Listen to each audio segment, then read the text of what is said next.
Title: Digital Sovereignty at a Crossroads. The Case for Decentralized Identity in the Quest for Online Freedom. If memory serves correctly, the infographic I saw from the WEF did not resemble the layout of any of the decentralized tech that is being created in open source right now. It seemed like a desire for centralization, eerily reminiscent of the tightly controlled regime we endured in 1980s Romania, a regime that draped itself in the velvet words of socialism while wielding the iron fist of communism. Who could have imagined that not a single book, a single speaking human, not one whisper or television broadcast could be found anywhere in sight or escape the omnipresent gaze of the party? Yet, here we are, witnessing a global march toward a similar precipice. The vast walls, tightly guarded borders, 30-foot iron gates with spikes, men in green with arms standing like statues in the snow, polishing arms every single day and every single night, and sentry watchtowers always on the lookout, that once stood as symbols of division, have morphed into invisible digital barriers and informal backdoor communication systems and grapevine and digital lists, just as potent in their ability to isolate and control. The question posed by this impending digital ID system is profound and deeply personal. Who will be left out in the unforgiving cold or the dry sand, and who will be granted passage through the steel gates into the warmth of the community? The answer, it seems, lies in the very fabric of decentralization, for without it, we surrender our fate not to our family, not to our neighbors, not to our communities, but to faceless entities thousands of miles away that do not understand voting systems and user authority, strangers who, without a touch of irony, hold the power to decide who thrives and who merely survives. This is a power that, if history has taught us anything, must reside closer to home, safeguarded within the community, and not left in the hands of those who have never felt the biting frost of a harsh winter born of misplaced trust. Want to live in the 21st century without firearms? Your strongest in the house will have to pick it up again if you get this wrong, if you let them rush you. To have everyone else design these systems except the engineers. Remember, engineers are designers, and politicians are not software architects. Survival Lily latest video has ignited an urgent conversation about the prospect of an internet shutdown and the motives that might lie behind such a drastic move. While your expertise lies in history and geopolitics, the implications of your discussion extend into the realm of digital survival and the fundamental freedoms associated with our online lives. The potential shutdown Survival Lily speaks of isn't just about turning off the switch to prevent a cyber catastrophe. It could signify a deeper struggle for control over the global internet infrastructure. The discussions she presented remind us that our digital ecosystem is as vulnerable to power grabs as any physical territory.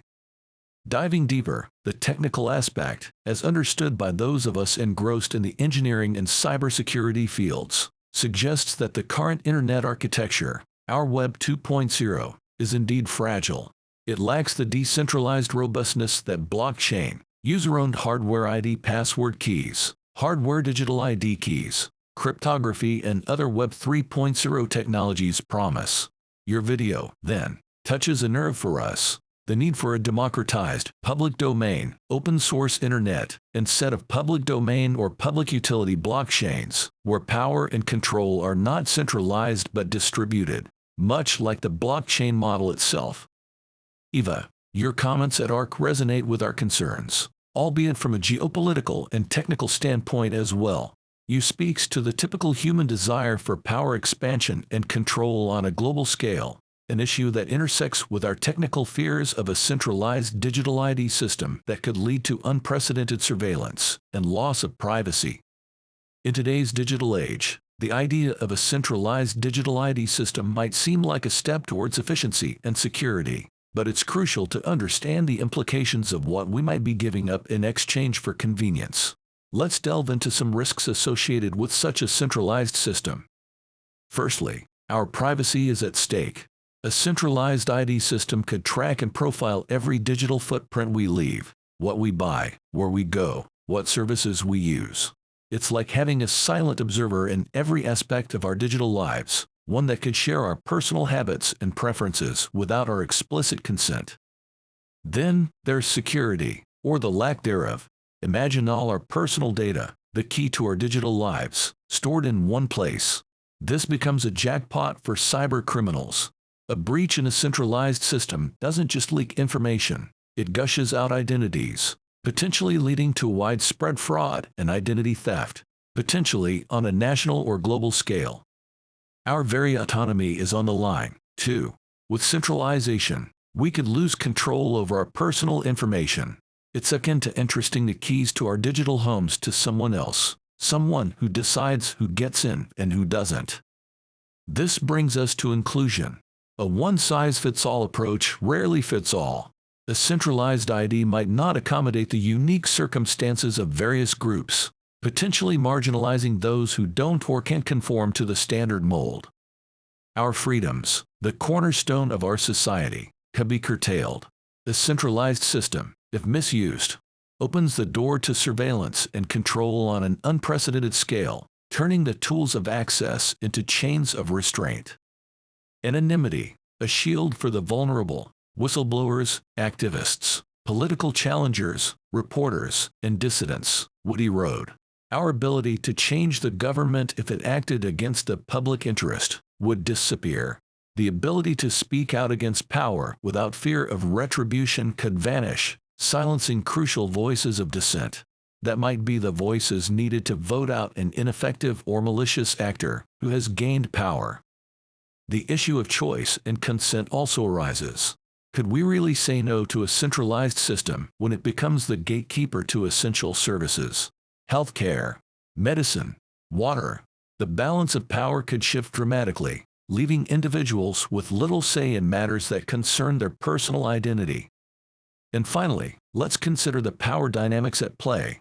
A centralized digital ID system inherently concentrates power among the select few who control it, risking the creation of a dynamic where the majority are subject to the will of a powerful minority.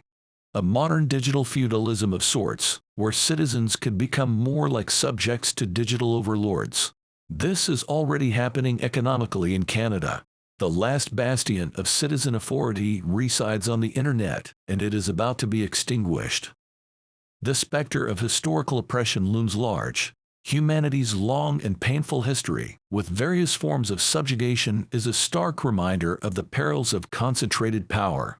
To prevent recurrence in the digital realm, we must advocate for multi-level, state and federal, involvement as well as a private sector involvement, but not in terms of the management of the ID but in terms of its authentication and verification, and backup nodes offered, as well as basing it on decentralized identification models, respecting established national borders, or even better, holding data backup nodes in decentralized ID on different nodes by city. Such systems ensure that no single entity or ID backup node operator can wield undue influence over individuals' identities, particularly across city boundaries, state boundaries, or province boundaries, and especially across geopolitical nation-state level boundaries. The administration of digital IDs should be localized, residing primarily with the individual user, on a hardware key similar to a Ledger Nano X. The role of ID managers, which, in the case of Canada, would be the federal and provincial governments, should be limited to providing a dual-layered, multi-signature backup service for ID recovery, which would interface with user-controlled hardware keys.